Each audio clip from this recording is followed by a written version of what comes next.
evening and welcome to the evening news for today, Monday, January 31, 2022. I'm Jemima Holmes. Thank you for tuning in. Now let's take a look at some of the lead stories tonight. With 5% discount, India's Ashoka wins contract for Oval to ECCLES 4-lane highway, ECCLES to MANDELA 4-lane highway for February month-end completion. Speaker dismisses motion to send government MPs to Privileges Committee. White sand shortage affecting road projects in East BERBICE. And MALALI boat captain faces suspension after failing breathalyzer test. Now for the news in detail. Though it was initially the highest bidder, a 5% discount offered by Indian firm Ashoka Buildcon Limited made it secure the contract for the Indian-funded Oval to ECCLES 4-lane highway. Amar Prasad has the details. The bidding process for the selection of the civil works contractor for the India-funded Oval to ECCLES 4-lane highway began on June 23rd and was extended by 3 weeks, closing on August 24, 2021. However, no bids were received for the project. As such, the government of Guyana and the Indian Exempt Bank, which is funding the project through a line of credit, negotiated and came to an agreement that the Ministry of Transport in India would undertake the pre-qualification of Indian contractors with the intent to draw a border pool, and the government of Guyana would launch the financial bids concurrently. From this process, 4 contractors were pre-qualified by Exempt Bank of India: Afcons Infrastructure Limited, Ashoka Buildcon Limited, Dinesh Chandra R. Agrawal Infracon Limited, and JMC Projects Limited. The tenders for the pre-qualified contractors were opened on December 10, 2021. Their bid saw Ashoka with the highest bid at US $111.9 million. However, the company offered a 5% discount, which ended up making it the lowest bidder at $106.3 million. The Indian government had provided a US $50 million line of credit for the road link that was initially slated for Ogle East Coast Demerara to Diamond. Under the previous government, the project was at a standstill for several years. The President Dr. Irfan Ali-led People's Progressive Party administration has since redesigned the project into 3 phases to fit the LOC. It will now run from Ogle to Higgs Bosch at ECCLES in the first phase, then from ECCLES to Diamond, and finally from Diamond to Timeri to connect to the Chedi Jagan International Airport. For the evening news, Amar Prasad. Shane Marks joins us now to report that the 4-lane highway from ECCLES to Mandela Avenue, which is being constructed under the auspices of the Ministry of Housing, is slated for completion by February month-end. This was indicated by Housing Minister Colin Crowell during an interview with this newscast on the sidelines of the budget presentation. Here's more. You'll have the final set of payments to be made on the current 4-lane from Mandela to ECCLES. So that will be completed by the end of next month, and so within the first quarter, persons can be able to access. Housing Minister Colin Crowell providing an update on the $2.3 billion 4-lane highway from ECCLES to Mandela, which saw construction beginning in April 2021. Contracts were signed with 6 contractors, and the project was initially scheduled for completion by December 2021. However, inclement weather resulted in the project, which will be important in alleviating traffic buildup on the East Bank, being delayed. The ECCLES to Mandela 4-lane project is the second phase of the Ogle Diamond Bypass project and is intended to tie in with the overall 4-lane project currently being built. These projects are a part of the India-funded bypass road project, which would link the East Bank Demerara corridor to the east coast of Demerara, creating a new highway in the backlands. The Indian government had provided a US $50 million line of credit (LOC) for the road link that was initially slated for Ogle, East Coast Demerara to Diamond. Under the previous government, the project was at a standstill for several years. The President Dr. Irfan Ali-led People's Progressive Party administration has since redesigned the project into 3 phases to fit the LOC. It will now run from Ogle to Higgs Bosch at ECCLES in the first phase, then from ECCLES to Diamond, and finally from Diamond to Timeri to connect to the Chedi Jagan International Airport, CGIA. For the evening news, Shane Marks. The Ministry of Labor has made progress when it comes to reducing accidental deaths in the workplace, with Labor Minister Joseph Hamilton informing the National Assembly that in government's first year in office, fatal workplace accidents have decreased by 16%. Jarl Bryan reports. During the first day of budget debates on the 2022 budget, Labour Minister Joseph Hamilton, the second speaker in the lineup, spoke of some of his ministry's achievements. One such achievement was the reduction of fatal workplace accidents, which he said went down by 16%. I can report to this nation that the first year under the People's Progressive Party civic government, Mr. Speaker, the employment deaths in workplaces, it has decreased by 16% in the first year of the People's Progressive Party. According to Hamilton, the ministry has over the past year expanded the network of labor departments. The minister further spoke of some 22 labor agreements he said were brokered under the PPP in their first year in office. When we came to office, there were several collective labor agreements languishing out there to be concluded. Workers were suffering. What did they do? NOTHING. 22 collective labor agreements we were able to broker and mediate in the first year of the People's Progressive Party. The first day of the budget debate featured 7 government and 7 opposition speakers. It will conclude on Friday, February the 4th, after which the Committee of Supply will scrutinize the budget and the estimates will be approved. Jarl Bryan, The Evening News. After more than a decade, Guyana has been able to get copies of the updated Consolidated Index of Statuses and Subsidiary Legislation. The Legal Affairs Ministry has commenced distribution of these copies, and the Parliament of Guyana is in receipt of a copy to guide lawmakers moving forward. Rupa Sinrai tells us more. The Attorney General's Chambers and Legal Affairs Ministry had completed an updated consolidated index of the statutes and subsidiary legislation for Guyana in collaboration with the Impact Justice Project and the University of the West Indies Cave Hill campus as of January 1st. The Chambers received the first shipment of copies from Barbados last week and has since been disseminating copies to key stakeholders. The Consolidated Index 2021 was compiled, printed, and published by the faculty of the Law Library of UWI, Cave Hill. Legal Affairs Minister Anil Nandlal handed over the updated document to Speaker of the National Assembly Mansour Nadir today, adding that it is important for stakeholders to have an updated version of the laws. By the end of 2022, he said a law revision exercise will be completed. This is essential in ensuring that we have consolidated, modern, updated volumes of the laws of Guyana, easily accessible to state agencies, the government, the parliament, and stakeholders as well as the people of Guyana, so that everyone can have access to a modern version of the laws.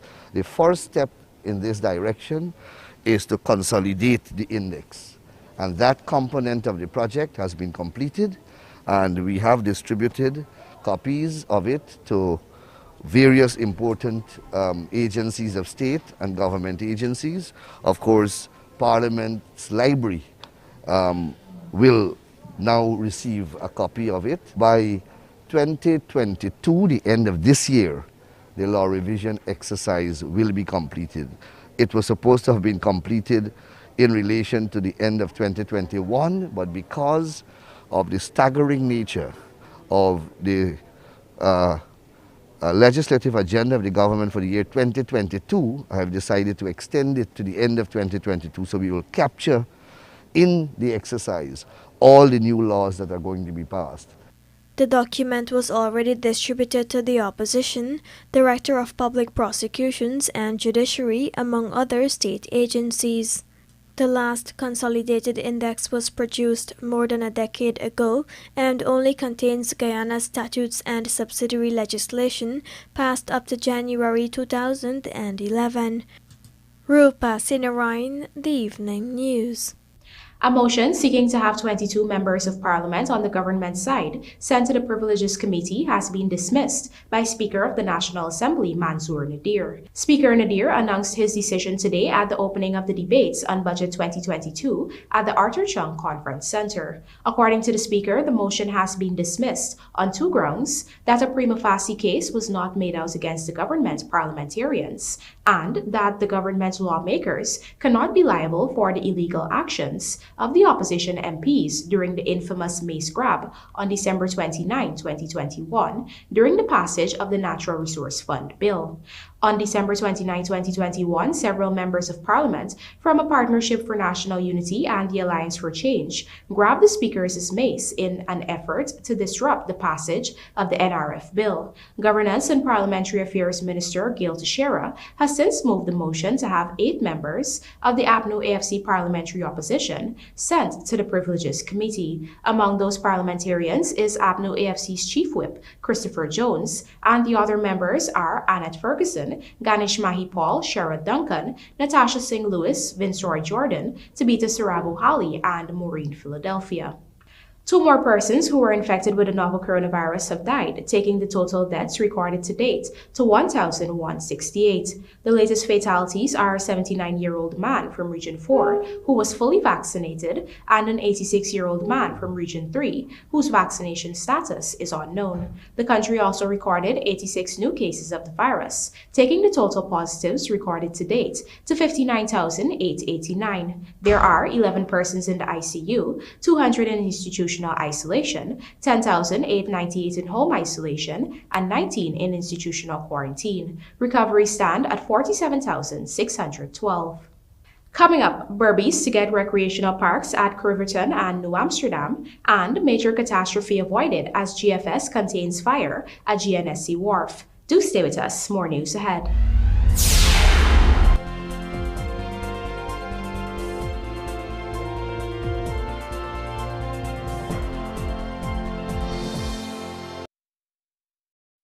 Looking to bring your dream home to reality or simply taking on a home improvement project? Then National Hardware Limited is where you should start. Let us put that touch to your home.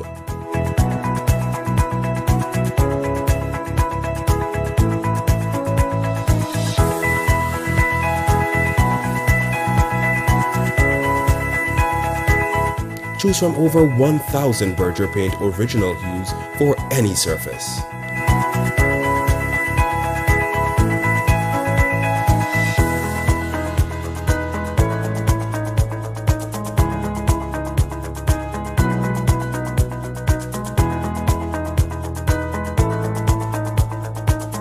We are known for our trusted brands such as Westinghouse, Philips, Satco, Rubbermaid, Pyrex, Gibson Home, and so much more. National Hardware Limited, your do-it-best store, located in downtown Georgetown and industrial site Rijnveld. It happens. Your septic tank is full. All the waste from your toilet goes into your septic tank through the sewage line. When your tank is full, the 2 most common indicators are an overflowing tank and an overflowing toilet. It is recommended that Sevon's Waste Management empty your septic tank every 2 to 3 years to avoid any embarrassment. And before you can say, shh, it's gone. Call Sevon's Waste Management today at 218-1455 or 218-1156. Wash Bay operators, are you looking for that unique service to elevate your business? Well, come on down to your #1 industrial store, Sylvie's, and invest in an undercarriage pressure washer tool. That's right, impress your customers by now washing under their vehicles easy and efficiently with an undercarriage tool. We have in stock different types that offer a wider range of services and can increase your revenue without having to invest in expensive ramps. Your customers are going to leave satisfied. So what are you waiting for? If you can't make it to our 31 High and Hatfield Streets location, we can deliver in and around around Georgetown. Give us a call on 227-6226 or WhatsApp us on 623-7755 or visit our website sylviesonline.com. Sylvie's Industrial Solution, proudly serving Guyana for over 4 decades.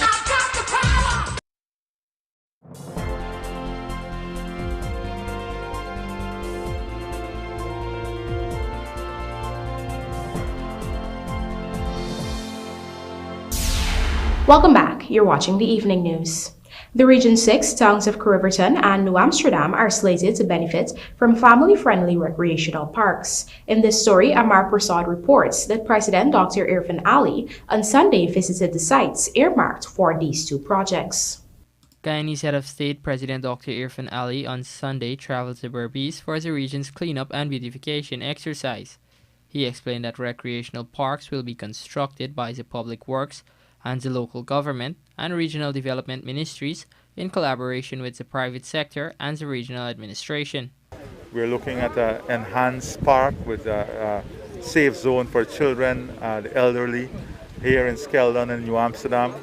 And that investment would be led by the Ministry of Public Works and local government with the regional MPs and the region, and involving the private sector and the community. I really want to thank the members of the private sector here in BERBICE and the national private sector. The chairman himself is here, Komal is here from the national private sector. This is the type of effort that really ignite the type of change we want to see. During his time in the region, the head of state, along with other officials, also took part in cleanup activities at several locations across BERBICE. According to President Ali, this national cleanup initiative is aimed at bringing about new culture of enhancing the beauty of Guyana. So this is an important part of what we're doing, trying to create an environment in which we can have positive change and positive energy. And that must come from all the people, the life of all Guyanese, moving towards a positive direction in creating the type of change we would like to see, the type of environment we would like to live in, but more importantly, the type of environment that we would like to leave for future generations. Meanwhile, upon his arrival in BERBICE on Sunday morning, President Ali participated in a tree planting exercise along the road leading to the eastern end of the BERBICE River Bridge. So we are planting trees on both sides of the road, enhancing the environment. We are also putting in lights. So by tonight, people will see an immediate impact and change in the general look of the area, the sense of safety and security. For the Evening News, Amar Prasad. Contractors in Region 6 have raised concerns regarding a shortage of construction material. Smaller contractors have told this newscast that they have been experiencing difficulty acquiring stone which is required in the construction of houses. Our BERBICE correspondent Andrew Carmichael reports that the most pressing shortage is that of white sand, which is not only used in the construction of houses but also for road construction. On Saturday, Public Works Minister Guan Ejil visited Region 6, where he met with several contractors executing rehabilitation work in East BERBICE.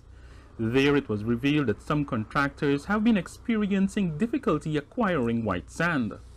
One contractor executing a $13.1 million road rehabilitation contract on the east coast of BERBICE had a completion date of February 1, but said he needs another week. The contractor explained that he had experienced the difficulty acquiring white sand. According to the minister, it was not an isolated case.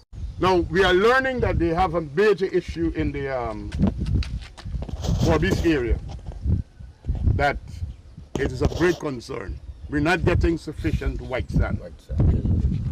And in order for you to bring white sand from Region 4 or Region 5, apart from the trucking, the toll to cross the bridge is $22,000. So it carries up the contract cost. Most of the sand used in Region 6 comes from both the Upper BERBICE River and the Quarantine River and lands either at New Amsterdam or Crabwood Creek by boat.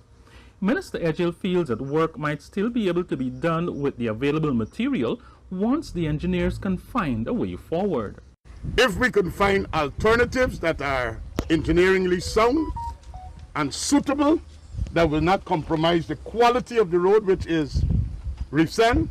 We don't need to make a big issue about it, because if you keep the contract cost, rather than the contractor doing 200 meters or 300 meters, he might end up doing 50 meters.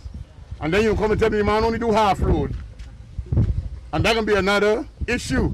They start the road and they stop it in front of one friend, then continue the road. But the issue here is the contract cost. Among the large road projects being carried out currently in the region are the Mara Road project on the east bank of Berbice, 2 farm to market roads, each at number 52 and 58 villages, 3 road projects in the Blackbush polder. This is the technology now, right? They got the fabric and they got the cell.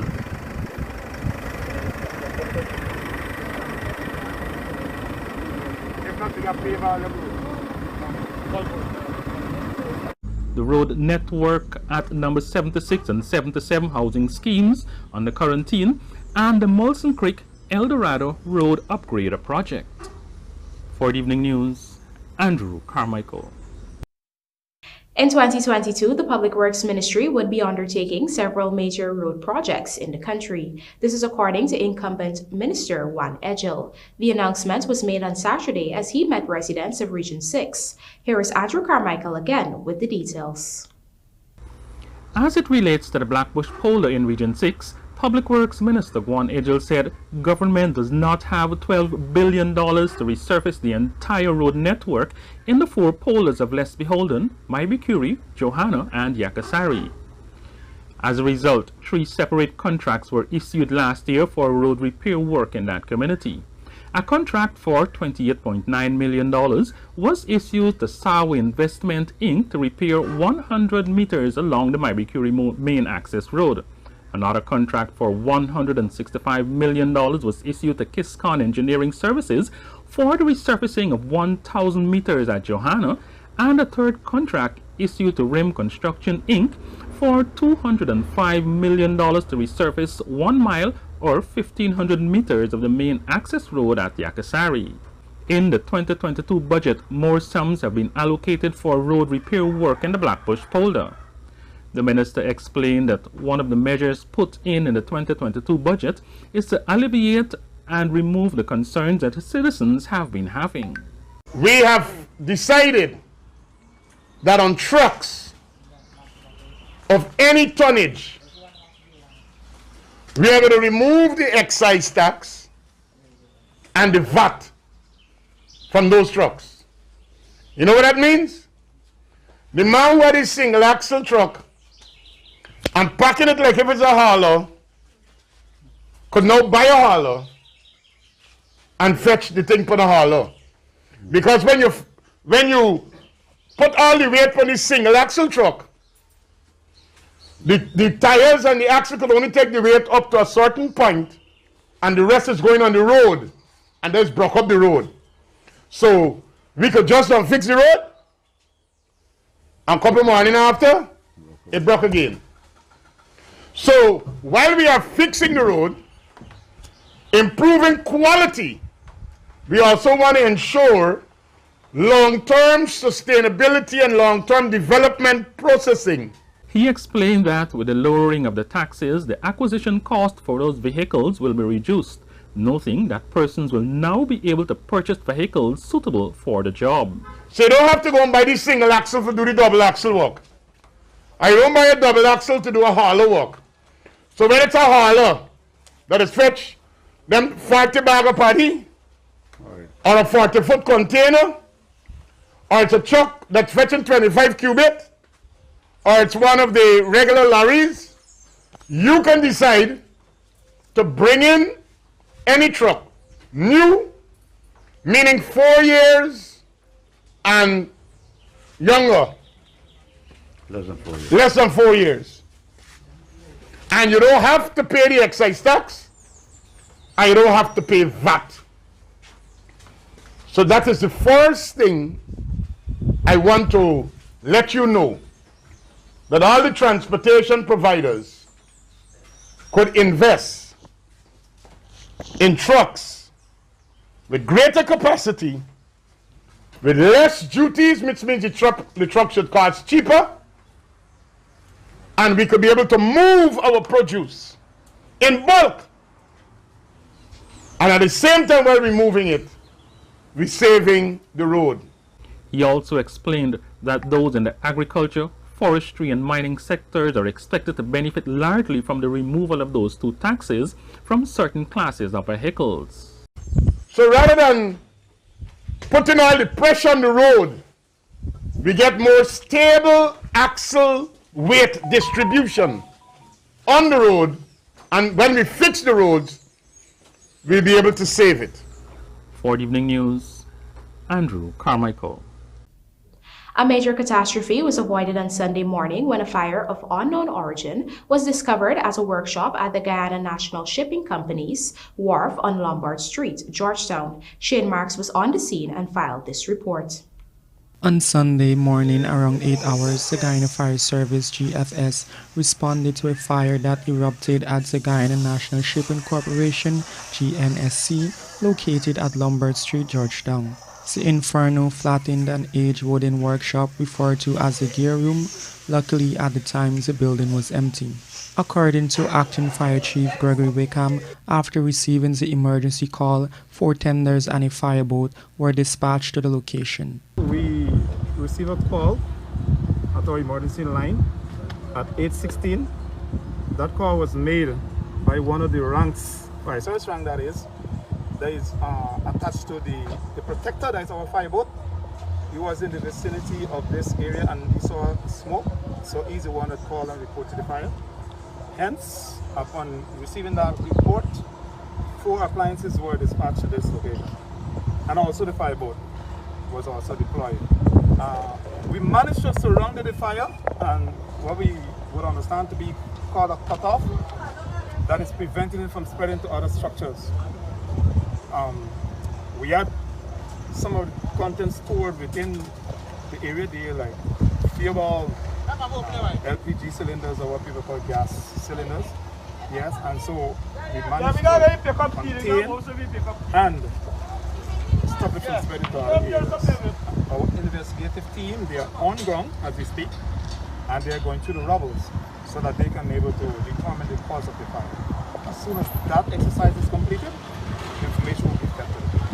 Wickham noted that the fire was contained to only that workshop and investigations are still ongoing to assess the cause of the fire. Meanwhile, Chairman of the GNSC Board of Directors Euclid Gomes expressed his relief that the fire was discovered in the shortest time possible and that the company has only suffered minimal losses in terms of assets. On the other hand, with this being the second fire to have occurred at a major wharf facility in the city, Minister of Home Affairs Robeson Ben expressed his concerns about the lack of fire safety measures at most business premises, which he underscored is required by law.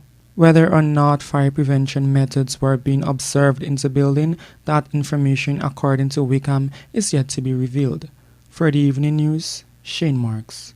The Guyana Police Force has announced that a captain of the vessel MV Malali is facing suspension after he failed a breathalyzer test while on duty. The captain has been identified as Jermaine Blackman. The police force has released this video showing a police rank from Regional Division 3 conducting the test on the captain while he was on duty and the vessel was en route to Leg 1. Regional Commander Senior Superintendent Errol Watts has said a request was made by the Transport and Harbor Department for the police to conduct a breathalyzer test on the boat captain. Watts complied with this request and 2 tests were done on the captain of the vessel. The readings were 146 and 141 respectively, which are both above the legal limit. And now for a look at the Birch Reports. The Demerara Harbor Bridge is scheduled to be closed on Tuesday, February 1st at 3 hours for a period of 1.5 hours. Meanwhile, the BERBICE River Bridge is scheduled to be closed on Tuesday, February 1st at 16 hours 35 for a period of 1.5 hours.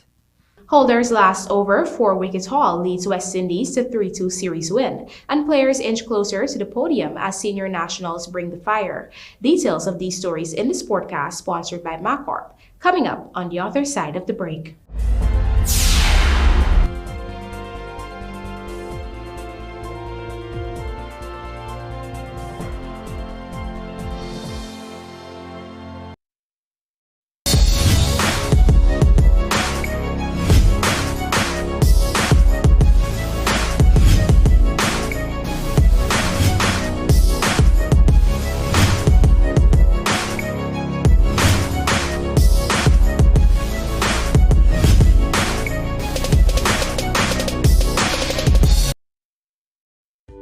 Looking for fresh, tender, and flavorful meat? Then check out Rossignol Butchery for steaks, burgers, sausages, minced meat, fish and chicken. For a tasty, attractive cocktail, we have a wide variety of packaged deli meats and cheeses to decorate your platter. We also stock a wide assortment of canned goods, seasoning salt, sauces, and marinade, all in a highly hygienic, welcoming atmosphere with warm and welcoming staff to cater to all your needs. Rossignol Butchery, we meet your needs. 73 to 74 Church Street, Georgetown. Telephone number 223-0004. Massey is by your side as we continue the fight against the COVID-19 pandemic. In collaboration with OneCart, you can now get your groceries delivered or you can pick up curbside. Call, email, or WhatsApp your order to us. This service is available at both Providence and Turkine locations. Delivery and pickup between 8 a.m. to 4 p.m. The fee is based on location. Orders must be paid in cash and placed 24 hours in advance. Special conditions apply. Remember to always protect yourself and those around you by wearing your masks. Also, don't forget to wash your hands and maintain a distance of 6 feet at all times around persons. Massey Stores. Our family serving your family. Over the years, ISG has been providing all sectors across Guyana with quality products and outstanding customer service. Proud distributor of NP and Ultra lubricants, engineered for tropical conditions. International trucks and parts, leading the change. SEM Machinery, a Caterpillar brand. SKF bearings and mounted products. Napa batteries. Tide power generators. Discover the greatest source of power. Industrial Supply of Guyana Inc. The best opportunity to make the right choice.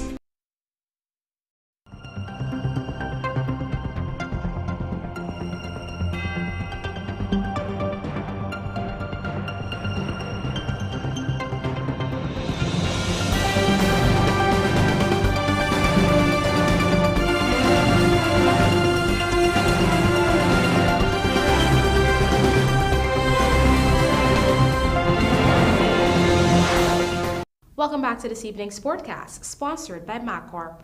The crowd at the Kensington Oval in Barbados went wild as West Indies defeated the world's #1 ranked team,